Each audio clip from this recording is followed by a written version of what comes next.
अस्सलाम वालेकुम स्टूडेंट्स। जैसा कि आपको पता होगा बीएससी पैरामेडिकल और डिप्लोमा पैरामेडिकल की आपकी फ़र्स्ट फॉर्म लिस्ट आ चुकी है।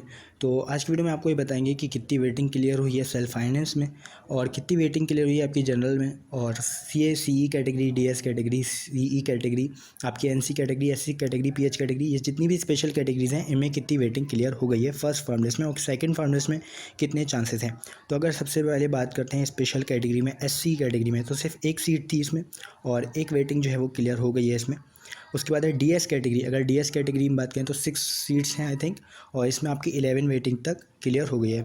उसके बाद एनसी कैटेगरी जो होती है इसमें भी आपकी एक सीट थी और एक वेटिंग क्लियर हो गई है। उसके बाद सीई कैटेगरी में आपकी 30 तक वेटिंग क्लियर हो गई है और सीए में भी आपकी 30 तक वेटिंग क्लियर हो गई है। उसके बाद पीएच कैटेगरी में आपकी 8 वेटिंग क्लियर हुई है। तो ये डाटा हो सकता है थोड़ा आगे पीछे हो सकता है, एग्जैक्ट डाटा नहीं है ये, लेकिन हाँ इसी के अराउंड जो है आपकी वेटिंग क्लियर हुई है। उसके बाद अगर बात करें जनरल की, तो जनरल में आपकी अगर आपने सेल्फ फाइनेंस ऑप्शन टिक नहीं किया था, मतलब अगर आपने सेल्फ फाइनेंस की ब्रांचेस को सेलेक्ट नहीं किया था, तब उन बच्चों की जो वेटिंग क्लियर हुई है वो अराउंड ऐसे ही 56 या 60 के बीच में हुई है। और जिस भी बच्चे ने सेल्फ फाइनेंस की भी कोर्सेज़ को सेलेक्ट किया था तो वो 130 तक वेटिंग यहाँ पे क्लियर हो गई है।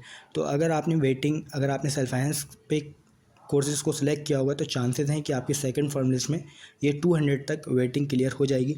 और अगर आपने सेल्फ फाइनेंस के कोर्स को सिलेक्ट नहीं किया है तो ये 100 तक आपकी सेकंड फॉर्म लिस्ट में चांसेस हैं कि क्लियर हो जाएगी।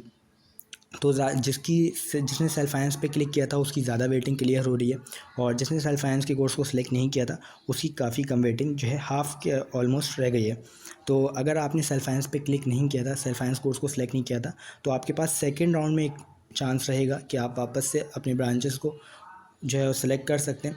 अगर आपको सेल्फ फाइनेंस पे नहीं करना है बीएससी पैरामेडिकल तब आप उसको छोड़ सकते हैं, लेकिन अगर आप चाहते हैं आपको एमयू में एडमिशन मिल जाए तो आप सेल्फ फाइनेंस के कोर्सेज़ को भी सिलेक्ट कर सकते हैं, क्योंकि उसमें ज़्यादा वेटिंग क्लियर होने के चांसेस हैं, क्योंकि 130 तक वेटिंग इसमें क्लियर हो गई है सेल्फ फाइनेंस में जिसने भी कोर्स सिलेक्ट किया होगा।